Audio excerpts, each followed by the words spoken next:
Anyway, hello. We have a new HUD today. Ain't that exciting? The bass fishing hit piece money let us get a new HUD. Exactly. And it's even sludge themed. I made it all goopy. I could make it goopier in the future. That will be a goal of mine to make it as goopy as possible. Okay, 5 dinosaurs we just found that had superpowers. 5 modern animals that could beat a T-Rex. Both at the top of the playlist. Okay, so it's these two Top Man 2.0 videos back to back.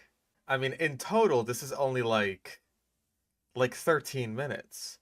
Surely we'll be able to get through this double feature very quickly, as is the case with all of our sludgy endeavors. So I'm personally very interested to see what dinosaurs had superpowers and which of them came from Ark. Because obviously, audio level look good. From dinosaurs with night vision Alright, so that is Jurassic Park images. to sauropods changing the climate. On this occasion, Changing the climate. Oh, a little loud. Let's turn it down just a tiny bit. Yeah, this is the guy who said we could fight a Carnotaurus.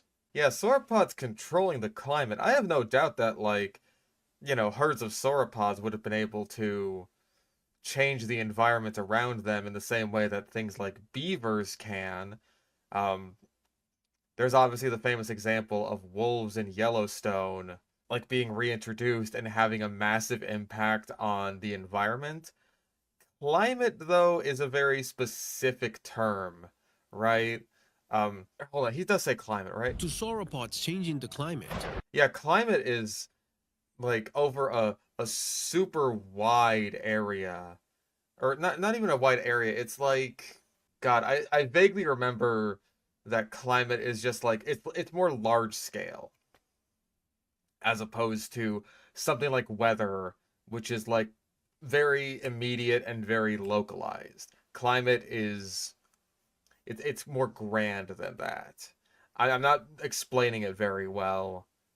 Yeah, climate is long term. Long term and entire regions and stuff like that. So I feel like if sauropods were changing the climate, then like that would have had to happen over an extremely long period of time. Not necessarily like, oh hey, here comes a nice herd of sauropods. It's a desert now. Because that's, how it works. Like sauropods come in and now there's no rainfall. Stuff like that. On this occasion, we will review those dinosaurs with such extraordinary gosh. abilities that you could say they had superpowers. Uh-huh.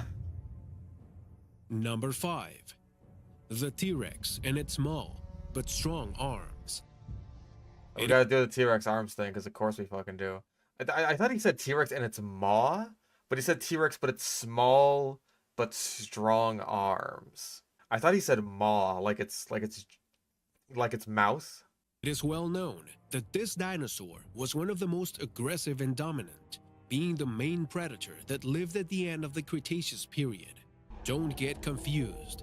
The small arms of the Tyrannosaurus Rex may turn it into a mockery and even cause him a serious inferiority complex to the Okay, could you get to the superpower part, please? Like, I don't like the fact that it has arms, like even if they're small but they function, that's not really a superpower. T-Rex and its mom. Spinosaurus just walks up to T-Rex and is like, "Your mom," and T-Rex is like, "Oh." tyrant king of the Cretaceous. But the truth is that his arms were part of his arsenal of evil, since in His arsenal of evil. He's just hungry. And he would like to eat. That's not evil. Are we evil when we have delicious cheese, Borgar? I don't think so. I don't think go down to McDonald's, get 5-piece McNugget is an evil deed. You know what I mean? Evil sin specifically. Is God there to judge the dinosaurs? Is he? I don't know. small extremities, it had a massive force of at least 430 pounds, and together with 9 tons of muscle, capable of supporting its own weight, a super strength. Wait. Capable of supporting its own weight? You're making it sound like the T-Rex could use its arms to, like, push itself up off the ground or something like that. Like, it's either that or it's we're gonna get this crossed off, obviously a meaningless AI statement, because it's this fucking guy. Um, yeah, it's like T-Rex push-ups. That sounds like a joke you'd put on a t-shirt or something, like about T-Rex not being able to do push-ups. Like, what are we doing here? Not at all negligible.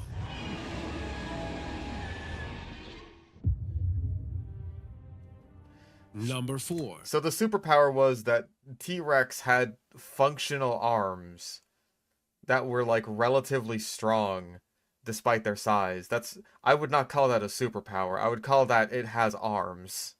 I have arms. Humans have arms. And there's some humans who could lift like 400 pounds or move 400 pounds.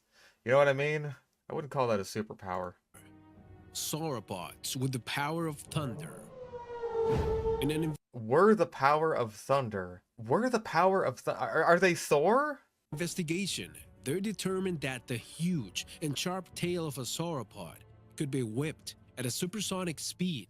Oh, the Diplodocus tail breaking the sound barrier. Okay. I remember this one being floated around for a while.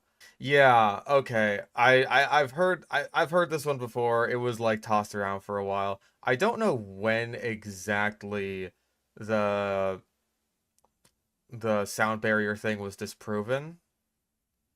I don't know when exactly that was, because this video was made 7 years ago. I mean, because I have no idea, I'm just gonna put outdated facts. Like, that's the superpower we're gonna be going for here, obviously. Unless he is saying that they could use their thunder whip tails to control the climate, like he was saying earlier in the video, but I guess we'll get there when we get there. Creating a thunderous sound similar to a whip that occurs when the sound barrier is broken, but magnified at least 100 times thanks to its enormous size, generating a sound very similar to that of thunder, capable of being used. Wait, is that why you're saying that they could control the climate? Because you got climate mixed up with weather, and because thunder is a part of weather, that means sauropods whose tails sound like thunder could control the climate, which is actually weather, which is a storm, which is thunder. Right. The poison. The poison for Cusco. The poison specifically designed to kill Cusco. Cusco's poison. That poison. That poison? Used as a form of defense against predators. Okay. Number 3. I mean, again, this is just sort of one of those things that's like yeah, that's just kind of a theory that was floated around for a little bit, and then it was disproven, and videos have not caught up yet. I mean, to be fair, like, I heard that once, and I was just kind of like, oh, well, that sounds kind of neat. Not realizing, of course, that, like, it had already been disproven by the time I'd heard it, which these things happen. Same thing happened with, like, the speed demon Carnotaurus thing. I just didn't know that, like, we didn't have any material of Carnotaurus's lower legs. It is what it is. Dinosaurs with musical crests. Various investigations have They vocalized. This isn't a superpower. It's not a superpower. They vocalize. The birds do that, you know? Ugh, Jesus shown Christ. that Parasaurolophus and diverse species Parasaurolophus. I mean, okay, on the one hand, he does have the accent, right? So that makes it kind of hard to shame on you for mispronouncing that. But on the other hand, the entire point of the scientific naming system is to put everyone on the same page in terms of, like, pronouncing these sorts of things. So, I'll let him have this one. It's like, he got the syllables right, I think. He just kind of pronounced them weird. of dinosaurs with crests communicated with something more than aggressive roars. Analysis of fossil skulls have determined that this dinosaur class had a repertoire of sounds much more sophisticated than previously thought. His head was formed by a resonant tube that was connected to the nasal cavity. They emitted a sound similar to a deep musical note every time. Why would you choose that sound? It just sounds like a fart. They emitted a sound similar to a deep. Oh, jeez. Oh, God. Oh, I had so many dino burritos last night. Stinky poo poo farts funny. Time, the animal breathed strongly. The same investigations determined that they Stop! had sufficient intellectual capacity to use these almost musical sounds as a form of communication, especially during mating. Okay, Jesus Christ. I mean, intellectual fortitude. It's probably more like it was just instinct. I really gotta like get myself in the right headspace here, cause he's kind of just saying a lot of nothing, to be honest. It's like, yeah, these things that evolved specifically to have this giant resonating chamber on the back of their heads knew how to use it. Yeah, no shit. My monitor that specifically evolved to have a spiny tail to defend himself against predators also knows how to use that. My Vinegaroon, who evolved specifically to spray acid at his predators, knows how to use that. He is dumber than a Parasaurolophus. I know he is. I love you, Vinny, but you are dumber than a dinosaur. You just are. Yeah, Jesus Christ. He's saying so little of anything. Number 2. Velociraptors with night vision. Okay. Um, I'm not so sure about velociraptors in particular, but I do know that the basically the way that like the skulls of certain troodontids are constructed and like their like orbital sockets does seem to indicate that they likely would have been nocturnal. I think that the same I think I might have read the same thing about Velociraptor. There's some sort of dromaeosaur, right? I'm pretty sure I did anyway. You know what? We have the perfect tax write-off to demonstrate. So we do have a Velociraptor skull here, at least a replica of one. This is life size, and the orbital sockets are pretty goddamn big, as you can see.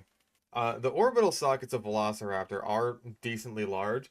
When, like, comparatively speaking to something like Allosaurus here, which had comparatively way smaller orbital socket. Like this is the orbital socket right here, not this. This is like the I forget which fenestra this is called. I think this is the anorbital fenestra in front of the eye. I don't remember. Anyway, you can tell that Allosaurus doesn't have nearly as large eyes, right? Like its eye sockets aren't nearly as big uh, as something like Velociraptors. So it is possible that Velociraptor may have specialized in hunting at night. Like yeah, a lot of animals do. I again probably would not call this a superpower. A lot of animals are nocturnal. My tree frog is nocturnal. I wouldn't call my tree frog superpowered because he can like move around at night. I think my tree frog does way cooler stuff, like he can climb on glass. Even though that the movie Jurassic Park referenced the Deinonychus to exemplify the Velociraptor, Jesus Christ, that is a way to put it. Um, you're not wrong. That's just really poorly worded, I think. Fuck me. The Velociraptors in Jurassic Park are based on Deinonychus, and Super Mario Bros. 2 in Japan is actually based on a game called Doki Doki Panic. We all know this. We all know this. Also, yeah, Deinonychus. That's one of those pronunciations that I hear all the time. Like, even though it is incorrect, it's very common. Like, I know that the guy from Your Dinosaurs Are Wrong thought it was called Deinonychus for the longest time until he discovered that it was actually pronounced Deinonychus. I think this is a fucking poll, but Ellie in The Last of Us 2 refers to them as Deinonychus. Can we see Vinny? Is he out right now? Yes, he is. Are you that hungry, little man? You think this is food? You think I brush up against you? That's. Oh yeah, he's hungry. Oh goddamn. That boy does not want to be held. He wants to eat. He thinks he thinks his paintbrush is food. There we go. There we go. Good job. You actually got it. He is a good little arachnid, but goddamn, if I don't like, if I don't give him the easiest layup possible, it is so hard for him to get these goddamn roaches. Dude, my fucking Vinegaroon is so spoiled. I let him out like once 15 days ago. I let him leave his designated sitting spot like once. He's so fucking spoiled, dude. All right.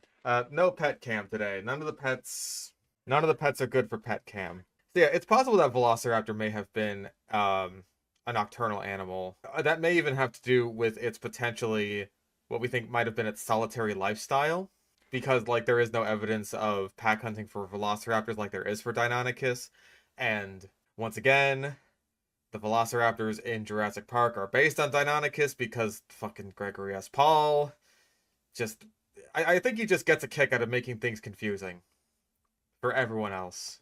Yeah, Gregory S. Paul, he really liked lumping together a bunch of different species into just like, or a bunch of different genre rather, into like just one genus. He did that for Velociraptor and Deinonychus. He did that for Metriacanthosaurus and Yangchuanosaurus. It's very frustrating because like these things do end up having sort of a knock-on effect years on down the line, especially as is the case with Velociraptor, because the Velociraptor that most people know of is actually just Deinonychus, because most people only know of Velociraptor because of Jurassic Park. Despite this error, the qualities attributed to the Velociraptor Wait, despite what? What did you call me? movie Jurassic Park referenced the Deinonychus to exemplify the Velociraptor. Despite this error, the Oh, quality despite this error. Okay. Okay. Well, I mean, that wasn't. It was kind of an error. It depends on how you look at it. Kind of. Um, Gregory S. Paul, I would say, is definitely erroneous in having put Deinonychus and Velociraptor as the same genus. Um, I don't know if the filmmakers really erred there so much as just like taking the word of a paleontologist who happened to be wrong, or just choosing to stick with the name Velociraptor anyway because it sounds cooler. Yeah, I thought he was saying despite like desert, because like, you know, we're showing Velociraptor living in a desert. That's what I thought we were going for here, but like despite this error, which makes more sense depending on like where the sentence is actually going. qualities attributed to the Velociraptor are not entirely fiction. Paleontologist John Ostrom agrees that this species is one of the dinosaurs with greater hunting capacity. Really? Famed paleontologist John Ostrom, basically the godfather of the dinosaur renaissance, said that, yep, the predatory Velociraptor could definitely hunt. Also, we are showing Deinonychus hunting a Tenantosaurus here because, of course, we are. especially thanks to its ability to stalk its prey without it realizing To stalk its prey? Like, its ability to stalk its prey. Like, most hunters do that. Most things that hunt stuff do that. When humans hunt stuff, we stalk it, right? For fuck's sake, dude. until there was nothing more than an imminent death. Oh, But Christ. actually, its superpower was the ability to do all this, even in the darkness of night. So yeah, he said nothing. Oh my god, he's saying nothing. It's like, yeah, it could do stuff at night. So can a lot of animals. So can an emerald tree boa. Is an emerald tree boa an animal with superpowers because it like moves around and hunts at night? Oh my god, this sucks. Number 1. Dinosaurs that survived the polar winter. Although I, these really aren't superpowers. Like, they're really not. Like, I feel like you could take the most basic bitch-ass dinosaurs that everyone already knows about and just take their cool attributes and, like, just talk about those. And people would be like, yeah, that sort of counts as a superpower. You know what I mean? Like Stegosaurus with its thagomizers. How it has, like, really good control over its tail. So it has, like, really high accuracy with it. Fucking Ankylosaurus with its tail. How they use it to like bludgeon each other with them. Like you have a wrecking ball at the end of your tail. And then you have the AI make some weird comments about like, hey, if this was a comic book superhero, what do you think his name would be? Maybe Wrecking Ballman? I don't even know. I don't even think this is about you, Tyrannus. This is 7 years ago. I don't know if Nanooksaurus was a thing yet. It might have been. I think this is talking about the Prince Creek Formation, because I'm pretty sure these are supposed to be Edmontosaurus. We might see some Pachyrhinosaurus. I'm pretty sure this is supposed to be about Prince Creek. Okay, so Nanooksaurus was a thing. Oh, it is known that they were extinguished thanks to an ice age. That No. No, no, no, no. The dinosaurs weren't extinguished due to an ice age. That is literally the joke that Arnold Schwarzenegger makes in Batman and Robin. What killed the dinosaurs? The Ice Age! Oh my god, I think that is worse than getting your dinosaur facts from Ark. You get them from Batman and Robin. Dear God. No. Like, when the meteor struck the Earth, it didn't create an ice age. It created, like, a giant blanket of ash and debris that basically blotted out the sun. That's not an ice age. An ice age is like... An ice age is basically a period of time when there is ice at the poles. We are still in an ice age. But why not just call it the Big Chill or the Nippy Era? I mean, how do we know it's an ice age? Because of all the ice! Yeah, it was basically the same thing as a nuclear winter, the same kind that patrolling the Mojave makes you wish for. So no, it wasn't an ice age. Stop, you're stupid. doesn't mean that they could not stand at low temperatures. For some reason, many associate the dinosaurs with tropical forests and swamps. Well, yeah, what do you mean for some reason? The reason is, well, tropical forest not even really, but like swamps, yes, because, oh boy. Because the best way for fossils to deposit is if the animal's carcass gets rapidly covered by sediment, which is easiest to happen when they're in a fluvial environment like a swamp. That's why most of the fossil beds that we know of represent biota that are basically like swamps. That's why Hell Creek was basically like a swamp. That's why we know of so many like shallow sea animals, because that's basically the same thing. It's not just for some reason. We know that there were dinosaurs that were in areas that don't fossilize, like mountains and rainforests and stuff. We just don't have evidence of those dinosaurs because they didn't fossilize. A Google debunker now? Bro, I fucking may as well be.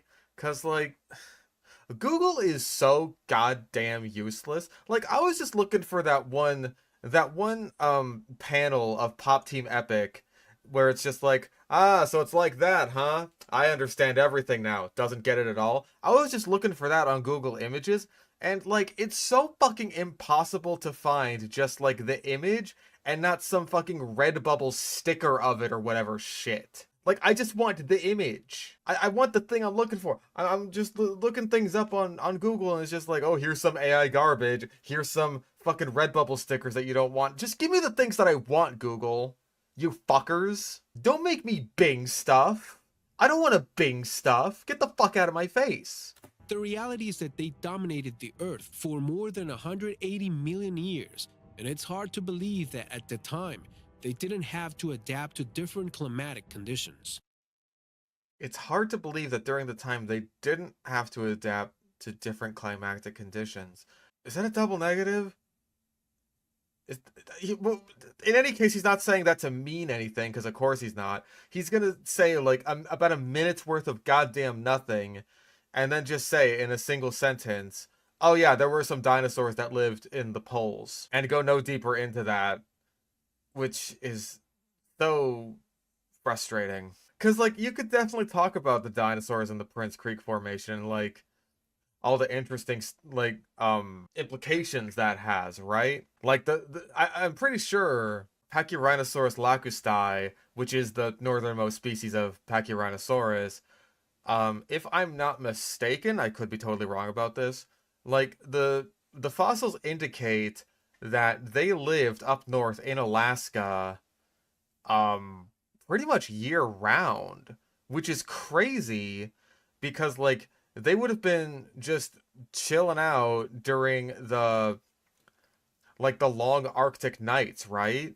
I don't even know if modern caribou do that. I'm pretty sure. Oh, Paratorum is the northernmost. That's my bad. I get the Pachyrhinosaurus mixed up sometimes. Lacusta, I think, is the one with like the sort of horn structure on its frill, if I'm not mistaken. So yeah, I'm pretty sure that Pachyrhinosaurus paratorum rather was found to live in Prince Creek basically year round, which I think is crazy. I don't know if the same is true of Nanuqsaurus because Nanuqsaurus is known from very scant material.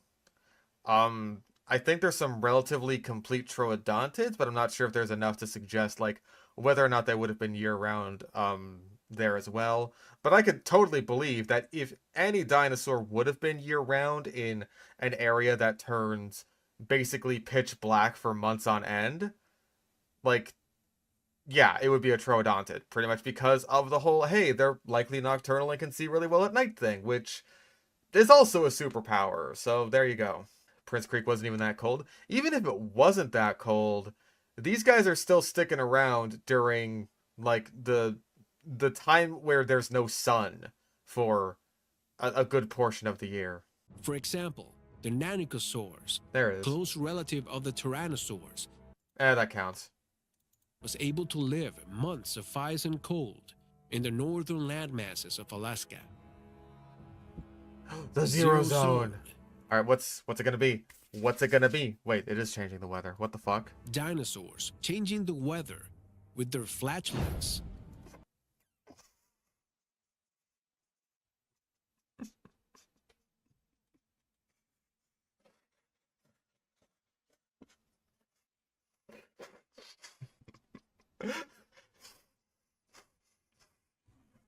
Okay, I need to get the what to make me a fucking fart thumbnail for this. Oh my god.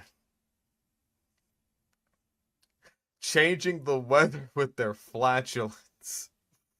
Time to turn the atmosphere into the brapmosphere.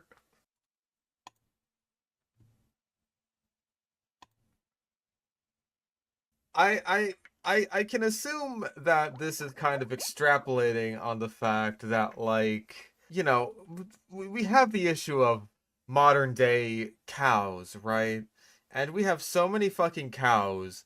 Like there is more there is more cow than person on the earthosphere, right? And so cows fart a lot. Partially because like just the nature of what they eat means they have to pass a lot of gas. Cows are very gassy. Sometimes they get built up with so much gas that like you basically got to fucking jam a tube into them and just let all the air out. That's just a thing that happens sometimes. I have to wonder if that hurts the cow when they do that, but it probably hurts more to be built up with that much gas.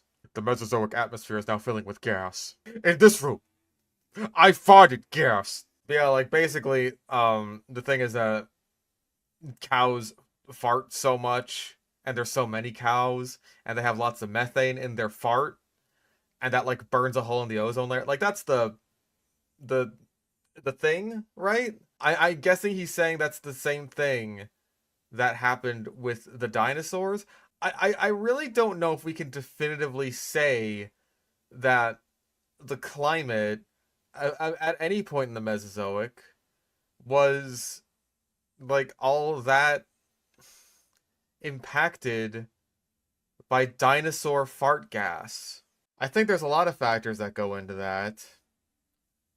And I don't think dinosaur farts are one of those. Please explain, Goo Man. As unusual as it may seem, research shows that sauropods spent the day chewing tons of plants and intestinal bacteria intervene in their digestion. So their droppings and flatulence were able to shed 520 million tons of methane into the Jurassic atmosphere every year. This had the potential to heat the globe and bring about climate changes, as is the case with human industry today.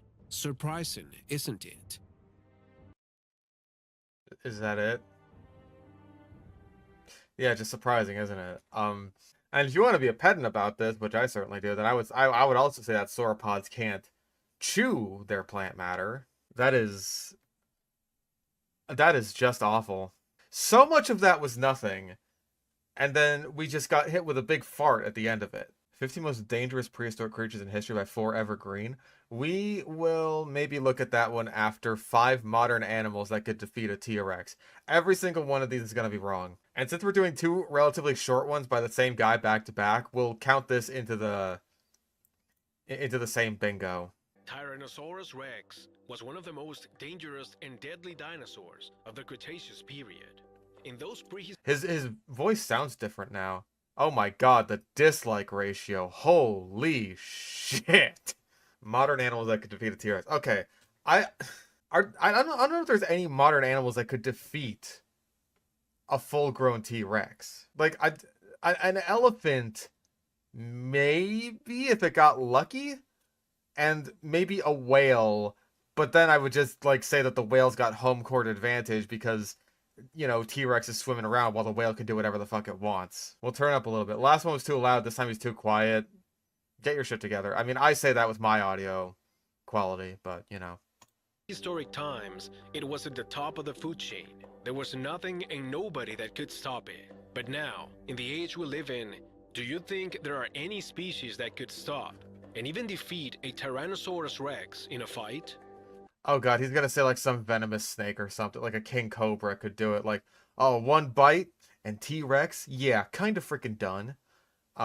I don't know about, gosh, because poison's in the dosage, right? I don't even know if like a poison dart frog could kill a T-Rex. Like, honestly, on the real, I think that humans are the best bet for a modern day animal that could kill a T-Rex. Just get one with a big enough gun, get one with a cannon. Get one with an airstrike. Get ready, because next, you'll see some modern animals that could defeat a T-Rex. God, the video is ass. Like, the video quality, I should say. Also, what the fuck is this? Let's start this list with a lethal reptile. A snake that can reach up to 20 feet in length, and is considered to be the largest venomous snake that exists. Okay, so that's a wild size overestimate. King cobras are definitely the longest venomous snake that exists. They don't get 20 feet long. That's like anaconda size. You understand, yes? King cobras are big snakes. They are not 20 feet long. That absolutely counts as a wild size overestimate.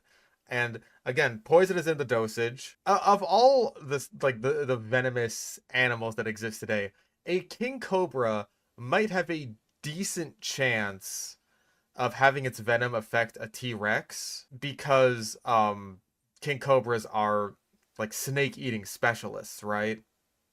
And so their venom is designed to work on other reptiles. So it is possible that maybe a T-Rex would be particularly badly affected by it in the same way that like humans are badly affected by something way smaller than them, like a Sydney funnel web spider. What's like the T-Rex from stomping on it? Nothing.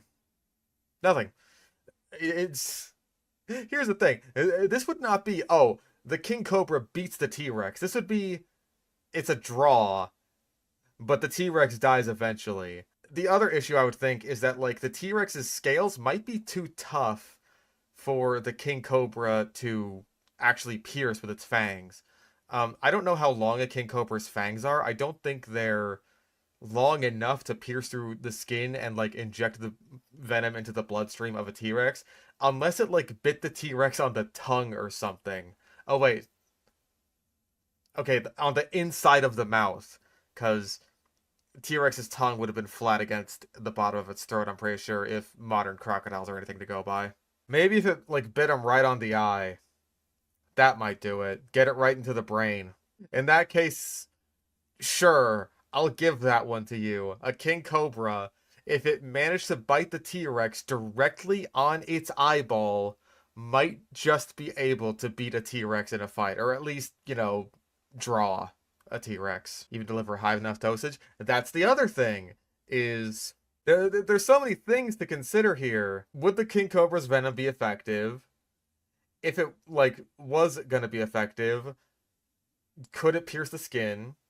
If it could pierce the skin, could it deliver a high enough dosage? Because poison is in the dosage. So the answer to all of those questions is I don't know, but probably not. That is, the king cobra. This snake has a lethal venomous bite. In fact, a little bit of venom could kill an adult elephant. However, a bite probably won't kill a T-Rex, Then why put it since on the its list? metabolism is very different from today's mammals, but it would feel. Well, again, king cobras are reptile eaters. Their venom is designed.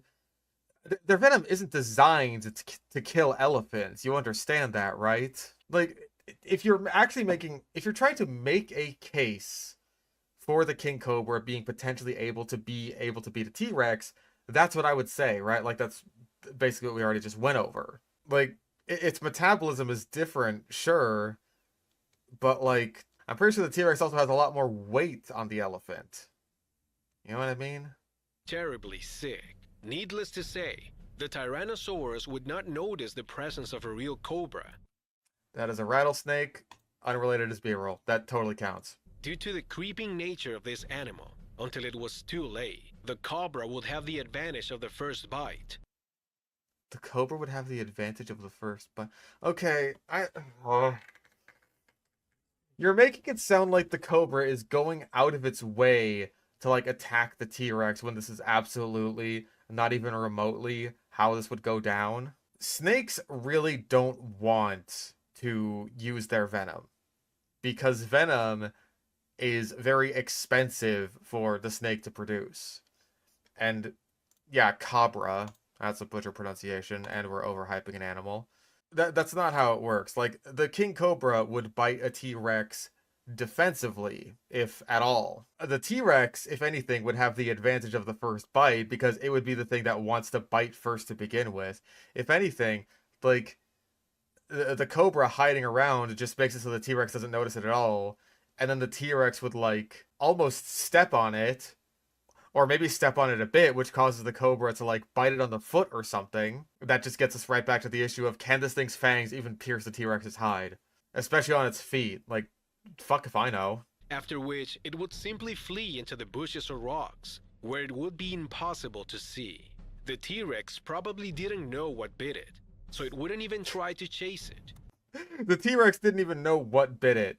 How's it gonna go and get the right anti-venom at the hospital? Like, would the T-Rex react differently if it knew what bit it? If it knew, like, that was a venomous king cobra that bit me. I was under the impression that this was a non-venomous colubrid snake that bit me, and it's like, and then its heart fucking stops. We need to give the cobra prep time. And would have to move to a safe place where it was able to heal. Number 4. In this position, we have a very fast herbivore, considered by many to be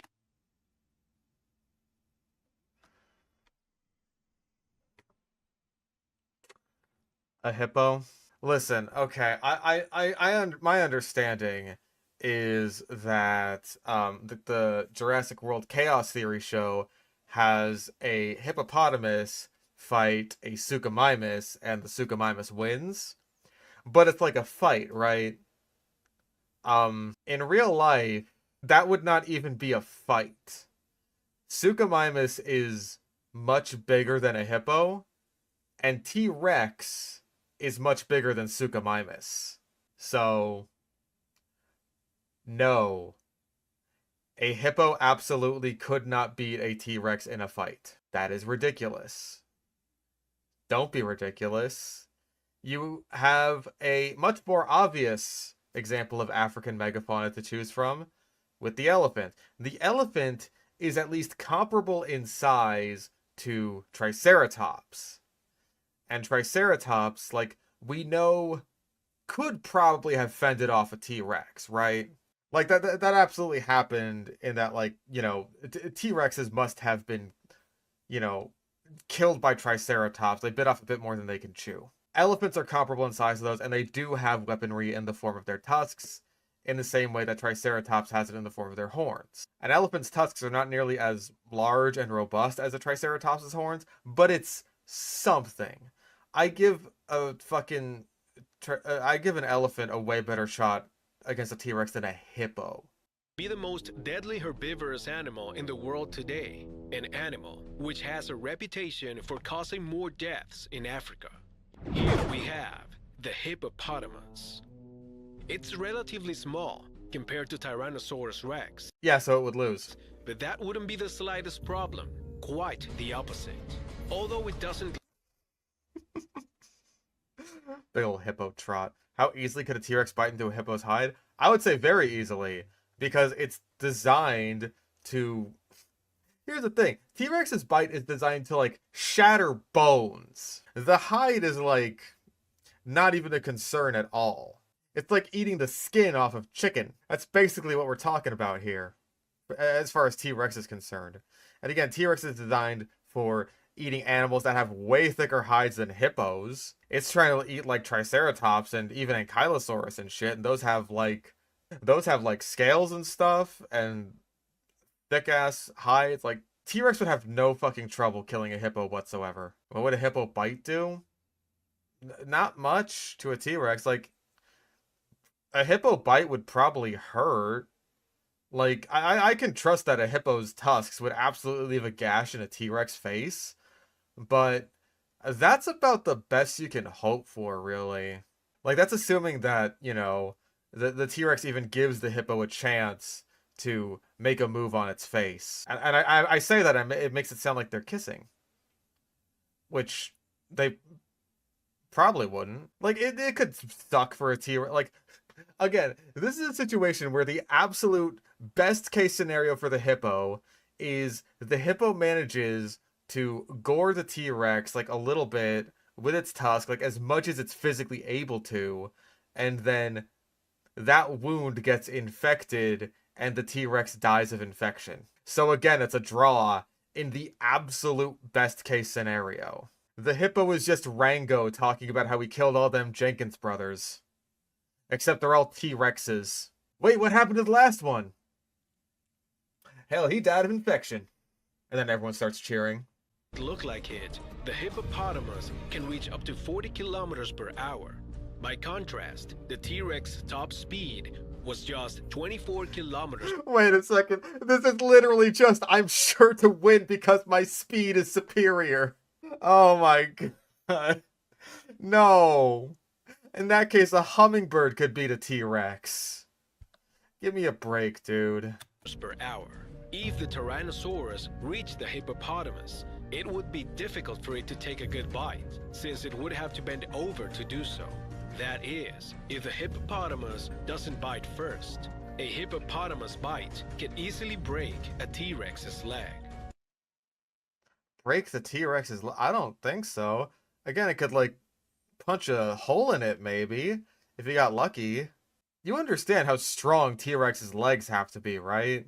Because, like, they're doing all the heavy lifting for, like, the heaviest land carnivore that has ever existed. They're doing all the work there.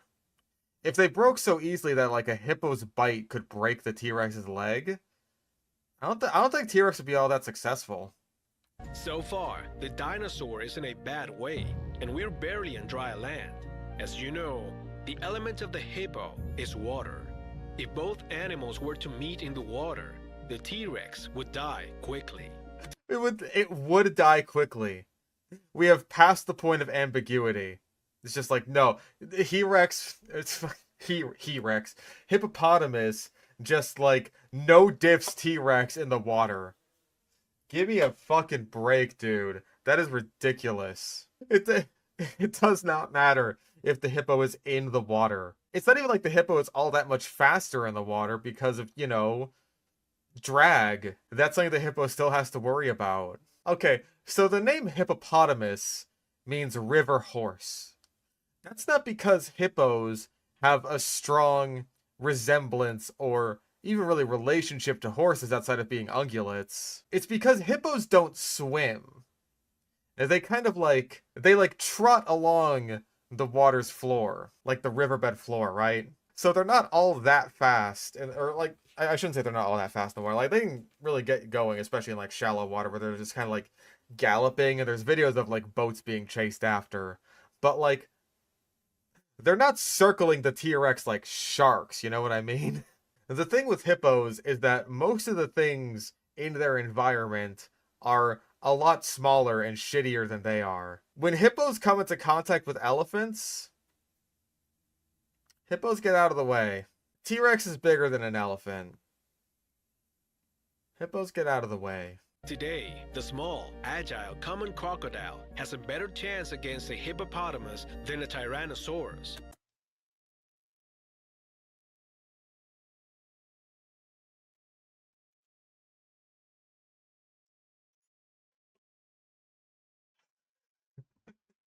Okay, okay. You know what hippos do to crocodiles for fun, right? Crocodiles get so fucked up by hippos. When I was saying that things in their environment are smaller and shittier than hippos, that's kind of what I was alluding to, is that hippos 10 times out of 11 no diff crocodiles. There are some instances where, like, maybe a really old or sick hippo will get overwhelmed by a crocodile, or much more frequently the case, crocodiles will just scavenge on a hippo carcass. But, like, even a really big, like, full grown Nile crocodile would be wise to steer clear of a hippo. T-Rex is a lot bigger than Nile crocodiles. I shouldn't have to say that. I shouldn't have to say that the Nile crocodile is bigger than a T-Rex, but hey, apparently you're kind of making it sound like Mr. Top Man 2.0. You're kind of making it sound like not only could a hippo defeat a T-Rex, but modern day crocodiles could as well, for basically the same reasons. Curious that. Let's continue. I wonder if maybe we'll see some crocodiles on this list. And yet, you'll never see a crocodile attack an adult hippopotamus. Number 3.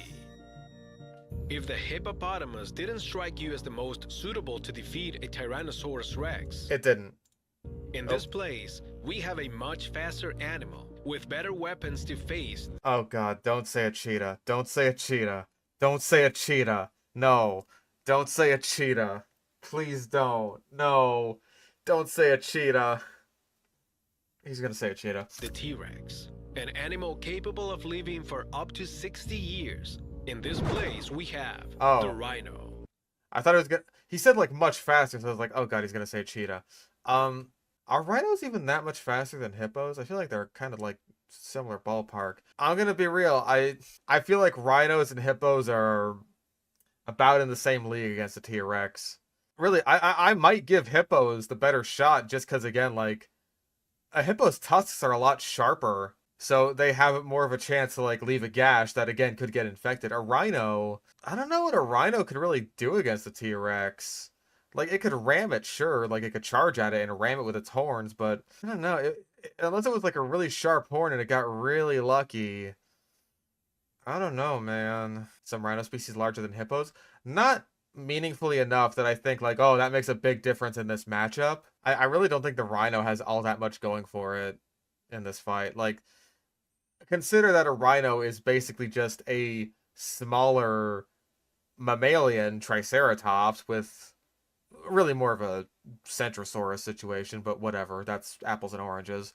Like, T-Rex is basically evolved to kill and eat larger, more dangerous versions of these. I really don't think that a rhino would stand much of a chance.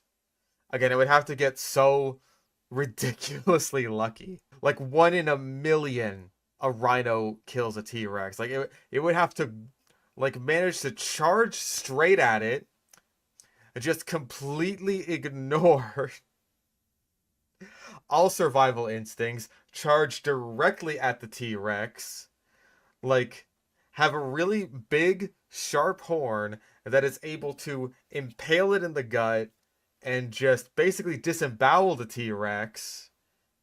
And then, yes, I think a rhino could win. 1 in a million. An even faster animal than the hippopotamus, Oh, but it is faster, so he's sure to win because his speed is superior. but armed with a massive horn on the top of its head. Its low center of gravity and powerful muscle mass would already win the battle against the rather slowly and clumsy T-Rex. Oh my fucking god. Oh my god. It's not even just I'm sure to win because my speed is superior. It's literally the fucking meme of the grizzly bear can beat the T-Rex. It's the same fucking thing. The grizzly bear being like smaller, more agile, and warm-blooded could defeat the cumbersome, cold-blooded T-Rex.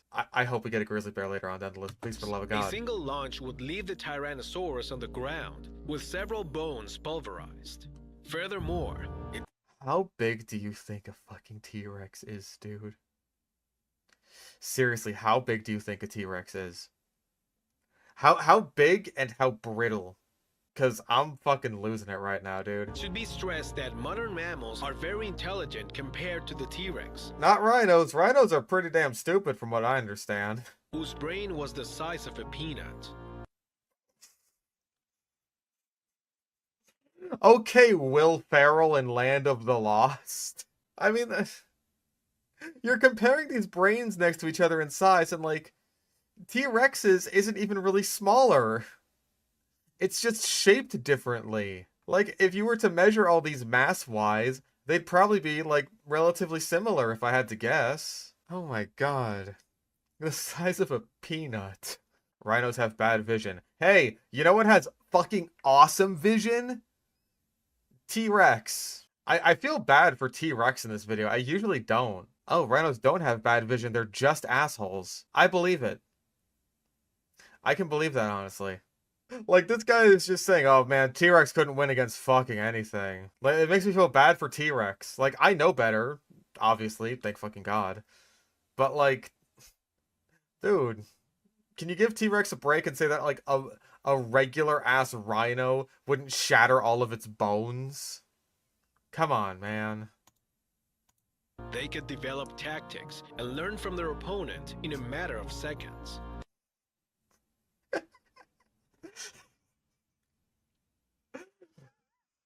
I'm sorry. I'm just imagining the rhino not only being like, ah, I'm sure to win against you because my speed is superior.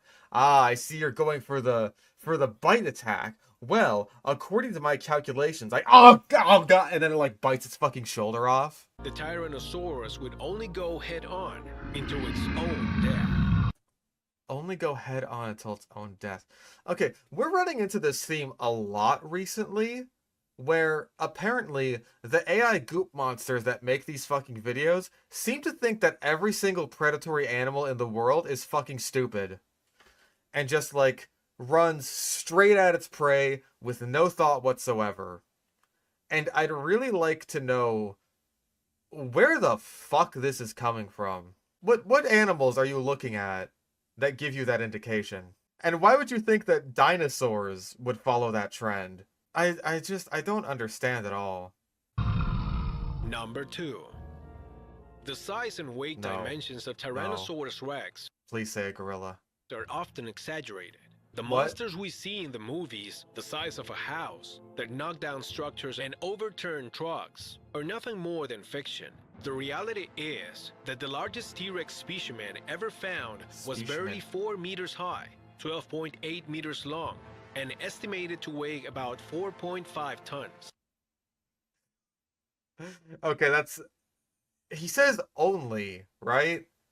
That would still be the largest land animal alive today by a wide margin. Big, yes, and it's still terrifying. But today, there is an animal capable of exceeding these measurements. A stronger, bigger, heavier animal. It's listed as the largest land animal in existence. What? Did you guess? It's none other than the African elephant. Unlike Yeah, no. T-Rex is bigger than an African elephant. It is taller. It is longer. It is heavier.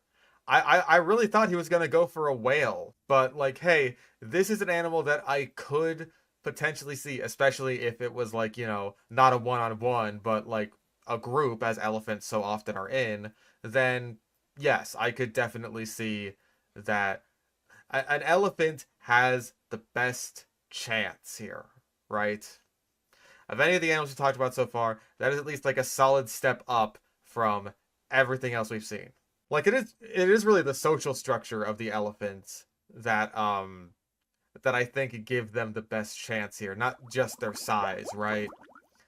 Although their size does help because again, they're roughly about the same size as a triceratops. But like just the fact that, you know, a group of elephants can essentially become like this wall of angry trumpeting flesh makes it so that, like, that could potentially get a T-Rex to at least back off. I don't think they'd all like go charging in at it all at once and just like goring the shit out of it and kicking it on the ground and like beating it with a metal pipe.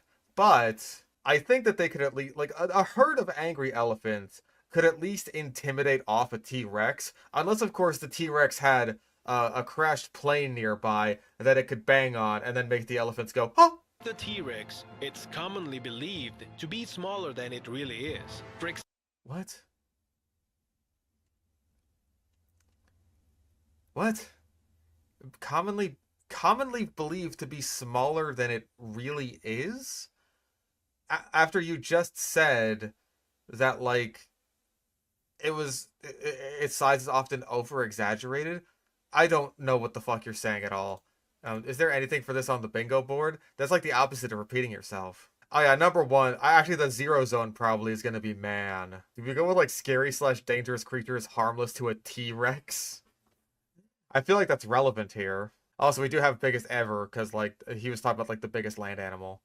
It is definitely a misleading video title because most of these animals could not beat a T-Rex.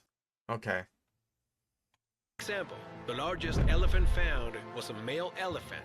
The largest elephant found was photoshopped. Hunted in Angola in the 1950s. It was 4.2 meters tall and weighed 12 tons. Plus, each of its tusks were 2 meters long. It is true that such large specimens are no longer found, since the constant hunting of the species has reduced its numbers considerably. But let's create a hypothetical scenario in which the largest... Let's cherry pick the biggest fucking elephant ever and put it against my idea of what a T-Rex is, which is way smaller than it actually is. Also, didn't he end up saying that like T-Rex was 4 tons or something, and this elephant was like 12 tons?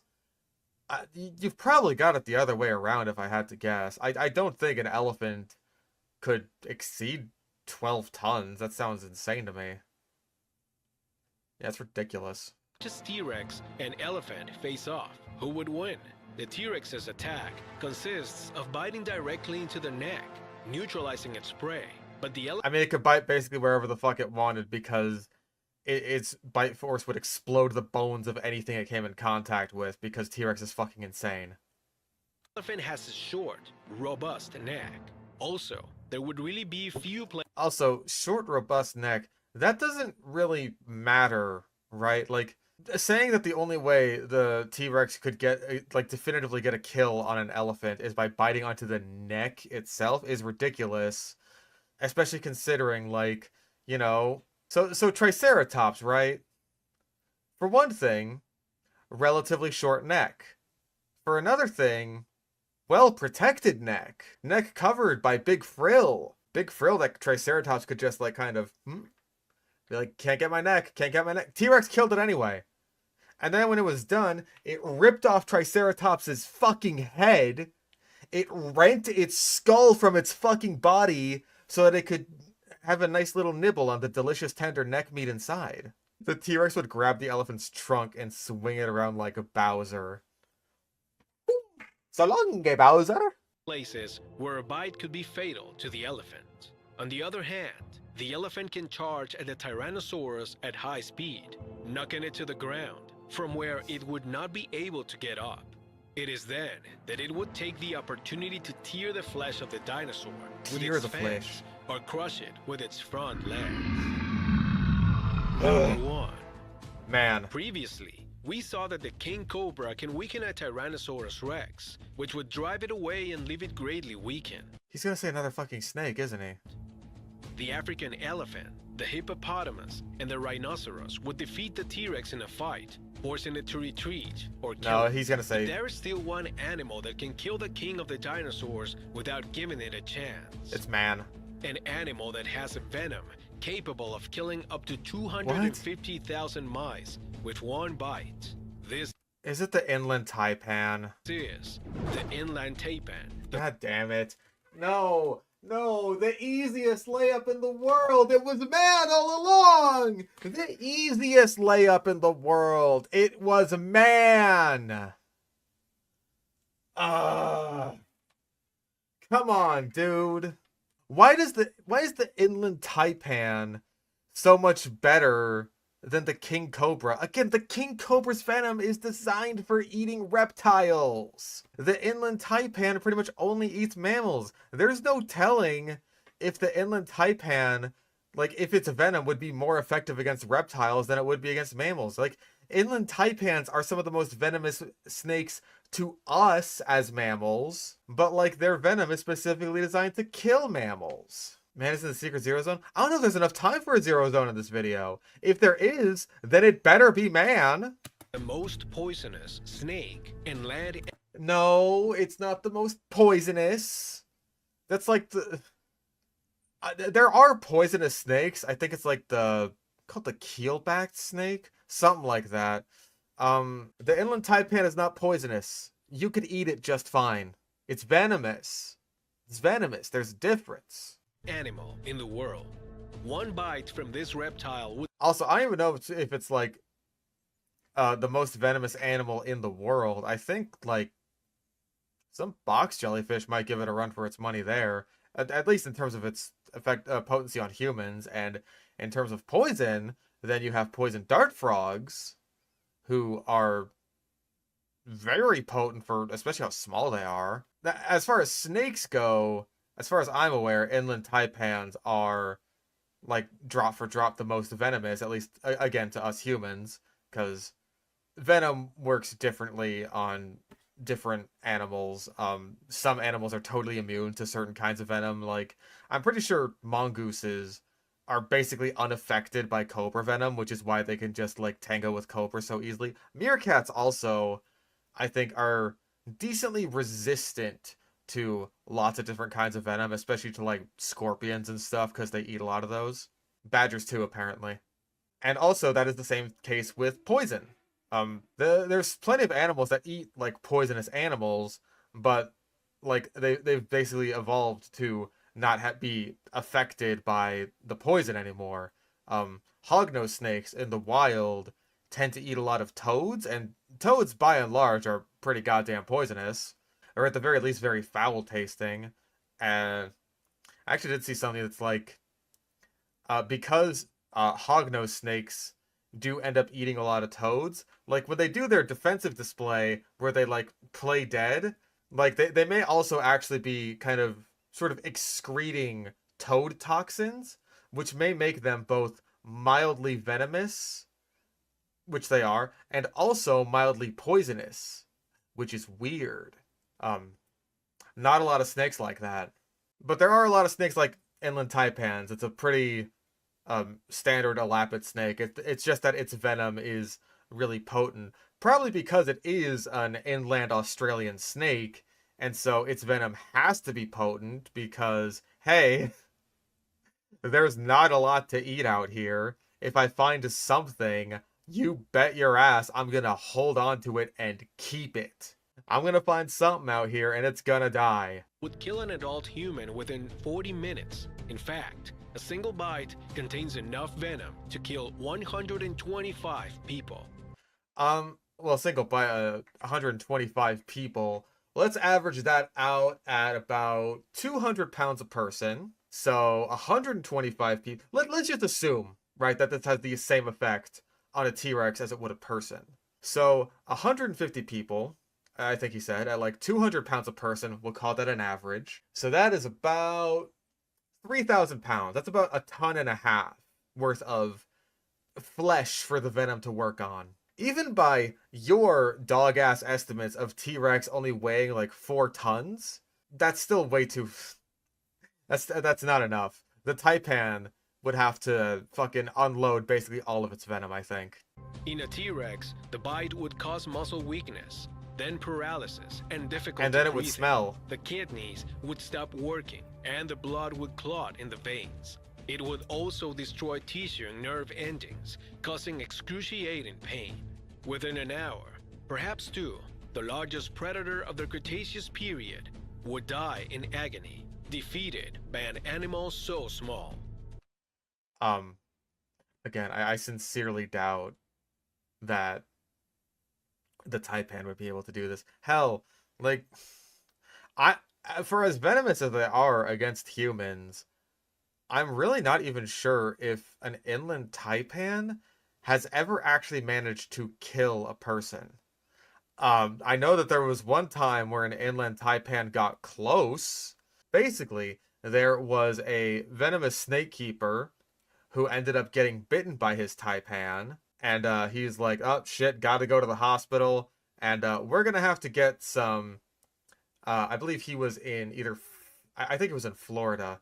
Um, we got to get some anti-venom flown in here from like the nearest place we can, which is the San Diego Zoo, all the way on the other side of the country. Unfortunately, this took place on this little day you may have heard of, known as 9/11, when all flights were grounded except one, which is the flight that took the anti-venom from San Diego all the way to Florida to save this man's life. That is one of the few people who's even been bitten by a taipan in the first place. You know, we're humans, we have medicine and stuff.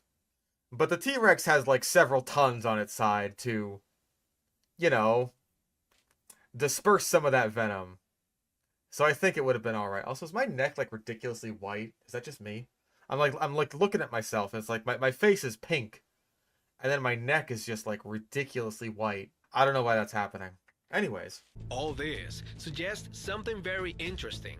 If the dinosaurs had not become extinct at the time, they probably would not last much longer on Earth. They simply weren't made for the dangers of the modern world. Today's animals, believe it or not, have weapons to deal with the T-Rex. But if you're interested in knowing what prehistoric animals and other dinosaurs could defeat this T-Rex, here's the video. Okay, Slender Man, Jesus Christ. Wow, that was really bad. That was fucking awful. The elephant was the only one that even remotely stood a chance, and even then I would say that would mostly be in groups. Jesus Christ. Dinosaurs would go extinct because of the inland taipan. My God. I mean, hey, maybe the dinosaurs in India and fucking Australia wouldn't make it because of these venomous snakes. Everyone else might be alright, though. The rest of them, they might be okay. I'm in shock. This is so awful. Top Man 2.0 always manages to, like, fry my brain in the exact correct way. Can you drink venom? Yes, you can.